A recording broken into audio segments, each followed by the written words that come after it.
Hi there. Now, this is Joan C. with some wet hair. I got caught in the rain. But I want to talk to you about something. Now, this subject, you see it constantly because people recognize clovers. But I want to show you what I'm doing.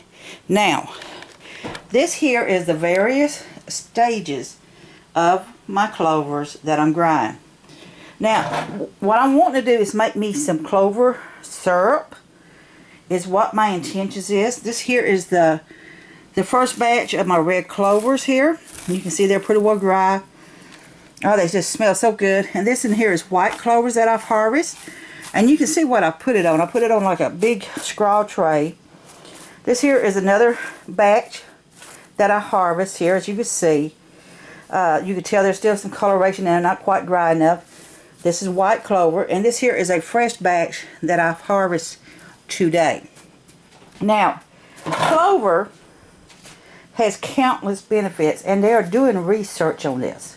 Do you know that a pound of clover can run as high as $70-something a pound? If you are going to harvest clovers, whether you want to harvest to make you to infuse your oils with the clovers for the health benefit and cooking with it, or you want to make fried fritters with the clovers, or you want to make clover tea, or whatever reason it is that you want to do, like I say, making the clover syrup is what I'm wanting to do with this.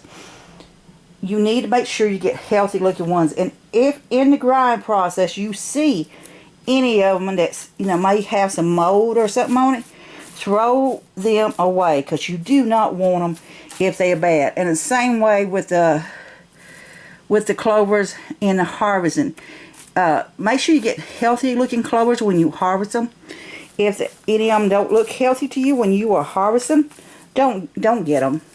Now, the white clovers is not as sweet as the red clovers. That's what a lot of people does, red clovers.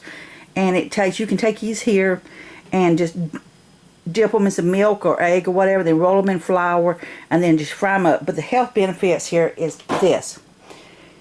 This in here, with the research and everything, they're proving that this helps women with PMS.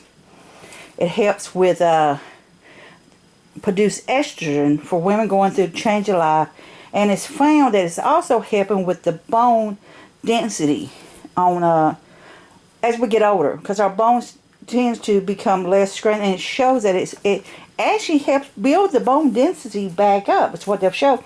Also, there's been some proven that talk about it, said that has done tests and showed that it has also helped in retard and actually stop some of the cancers that is out there and preventive measures and stuff.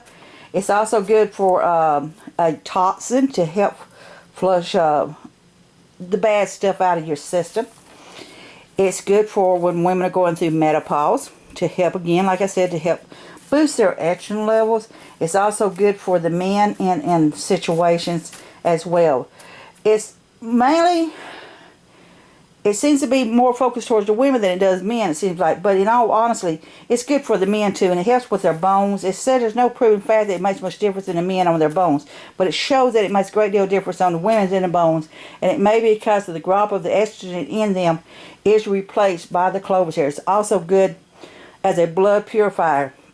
It will help keep your blood flowing good, and it will reduce chances of blood clots into your body as well, plus all the vitamins and nutritional benefits that goes along with these here. Also, a lot of them will take, when they make their clover syrup, and they will use a spoonful of it as to help during the winter when they're sick or if they got a cold or something.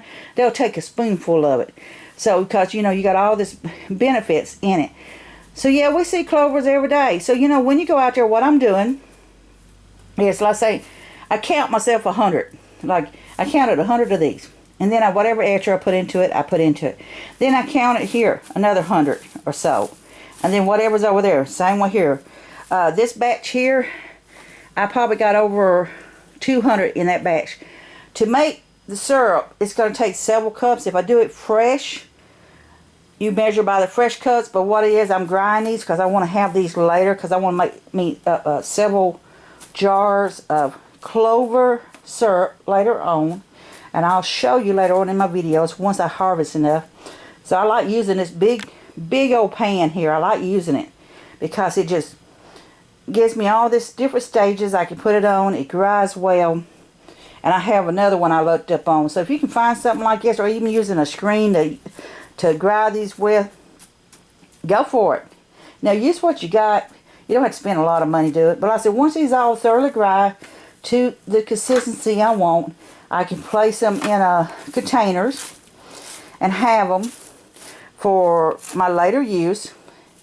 Like I say, I'm harvesting the white clovers here so I can have them to mix in with this when I make my syrups. And even if I just choose to make me some tea, I can just throw these in with my regular tea and also get all the nice health benefits that this here is going to help with my blood pressure and the blood circulation in your body.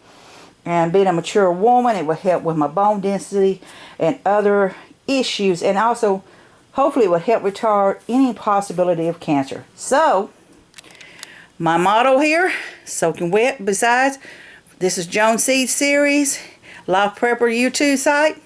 I want all you to be safe, be happy. Bless you all.